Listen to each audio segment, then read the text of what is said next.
공천 분란이 커지고 있는 상황입니다. 하위 20% 31명, 이 중에 과연 진짜 친명은 몇 명이나 들어가 있을까? 이게 논란입니다. 불공정 논란, 밀실 논란, 사천 논란이 일고 있습니다.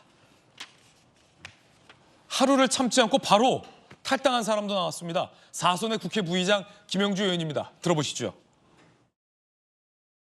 저는 이제 민주당을 떠나려고 합니다. 오늘 민주당이 저에게 의정활동 하위 20%를 통보했습니다. 영등포 주민을 대표하는 국회의원으로서 모멸감을 느낍니다. 저에 대한 하위 20% 통보는 민주당이 이재명 대표의 사당으로 전락했다고 볼 수 있는 가장 적나라하고 상징적인 사례가 됐다고 생각합니다. 지금의 민주당은 이재명 대표 사당으로 전락했습니다. 그동안 이를 바로잡지 못하고 지금의 상황까지 오게 된 것을 반성합니다. 민주당이 잘 되기를 바라지만 이재명을 지키지는 않겠습니다. 민주당이 잘 되길 바라지만 이재명을 지키지 않겠다. 그동안 당이 이재명 사당이 된 것을 막지 못해 사과한다라는 얘기도 밝혔습니다. 이 갈등의 도화선이 된 것은 하위 20% 통보를 시작한 건데 이게 과연 공정한지를 두고 당내에 목소리가 많습니다. 하위 20% 이른바 컷오프의 기준, 이게 대다수 비명계를 쳐내기 위한 수단이 아니냐라는 논란인 거죠. 안민석, 경기 오산 5선 등 친명계가 포함됐는지 여부도 주목되고 있습니다. 사실 김영주 의원 하면 뭐 박성규 대변인님 잘 아실 텐데 예. 4선이고요. 국회 부의장이지 않습니까? 그런데 의정 활동을 못했다. 하위 20%에 들어갔었다라고 통보가 된 건데 약간 이례적이긴 합니다. 국회 부의장이고 당의 4선인 친명이 아닌 비명이죠.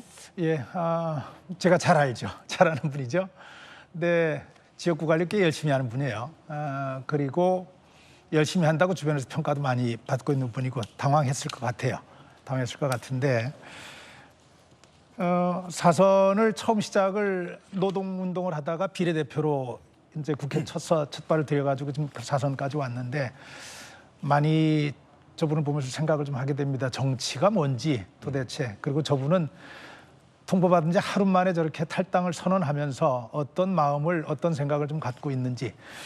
저번에 지금 어저께 저 모습에 민주당 현재 모습이 그대로 다 농축돼 있다는 생각이 저는 좀 들어요.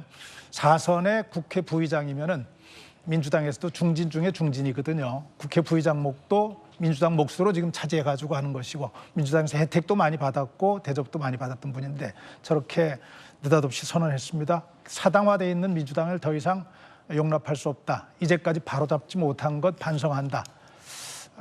좀 아쉬움이 있지만은 그런 직설적인 얘기를 쏟아냈는데 당의 문제와 의원들의 문제가 같이 섞였다고 봐요. 이번 선거, 어느 선거나 마찬가지지만 선거 초반에 공천 작업이 들어갈 때 다 모든 당들은 이렇게 얘기를 합니다. 중진들의 희생을 요구하겠다. 예. 나부터 희생하겠다. 그리고 중진들이 그런 요구를 좀 받아서 국민의 뜻을 좀 이해하고 국민들에게 우리 진정서를 알려달라 이렇게 얘기를 하는데 김영주 의원은 중진이거든요. 예. 중진 중에 중진이거든요. 저런 이야기를 들었는데 저게 즉각 반발하고 나왔어요.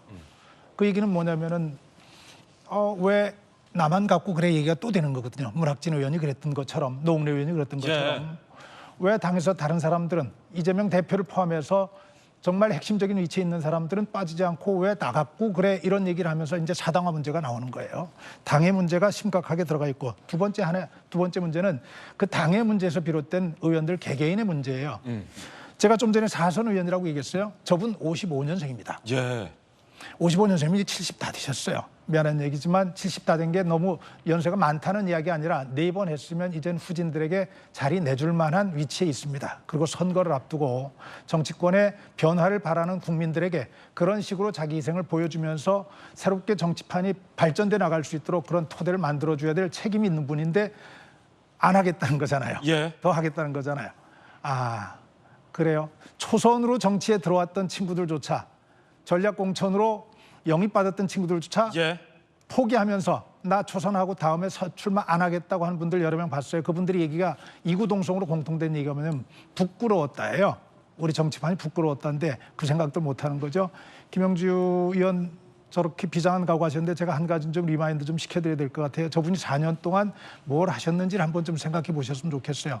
하나만 말씀드리면은 문재인 정부에서 고용노동부 장관했어요. 본인은 그것 때문에 미운 털이 박혀가지고 쫓겨났다 이렇게 주장하는 면도 있는 것 같은데 저분이 고용노동부 장관하면서 최저임금 16.4% 올렸습니다.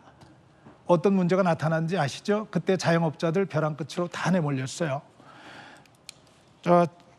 소상공인들 주 52시간 근무 도입하면서 그분들 수도 없이 문 닫게 만들었고 예. 어려움에 처하게 만들었어요. 정치하면서 국민에게 굉장히 큰 어려움을 안겨줬던 부분에 대해서도 한번 생각을 좀 해봤으면 좋겠네요.